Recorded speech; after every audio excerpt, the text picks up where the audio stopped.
वर्धा जिले के देवड़ी में दूसरी ग्रीको रोमन महाराष्ट्र केसरी किताब कुश्ती प्रतियोगिता का शुभारंभ हुआ।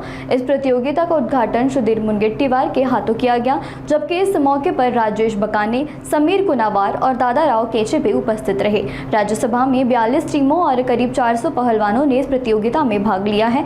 विदर्भ में पहली बार इस तरह की ग्रीको रोमन कुश्ती स्पर्धा का आयोजन किया गया, जिसे देखने के लिए बड़ी संख्या में कुश्ती प्रेमी पहुंचे।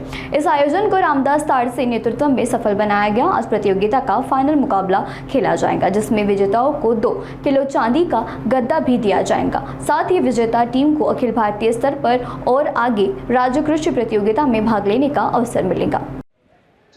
दूसरी ग्रीको रोमन महाराष्ट्र केसरी स्पर्धा देवळी येथे 31 मार्च आणि 1 एप्रिल मध्ये होणार आहे।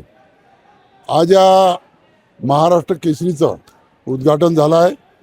महाराष्ट्रातले 42 संघ या ठिकाणी भाग घेणार आहे। सर्व जिल्ह्यातून आणि महानगरपालिकेतून संघ या ठिकाणी आले आहे। उद्याला याचा बक्षीस समारंभ आहे आणि ग्रीको रोमनचा दुसरा महाराष्ट्र केसरी हा उद्या ठरणार आहे।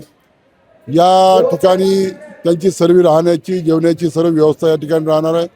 उद्या या महाराष्ट्राचे आदिवासी मंत्री अशोकजी उईके आणि जिल्ह्याचे पालकमंत्री पंकजी भोयर यांच्या हस्ते महाराष्ट्र केसरीचं दुसरी ग्रीको रोमन महाराष्ट्र केसरीचं या ठिकाणी बक्षीस समारंभ होणार आहे। सर्व महाराष्ट्रातल्या कुस्तीगीरांना त्यांच्या वेटमध्ये त्यांना सुवर्ण, रौप्य, कांस्य पदक देणार आहे आणि महाराष्ट्र केसरीला चांदीची गदा या ठिकाणी प्रदान आम्ही करणार आहे। या कुस्त्या चांगल्या उत्साहात या ठिकाणी होणार आहे आणि विशेष म्हणजे या ठिकाणचा मल्ल हा येणाऱ्या काळात राष्ट्रकुल असो, कॉमनवेल्थ असो, आशियाड असो या ठिकाणी जाईल असं आम्हाला खात्री वाटते।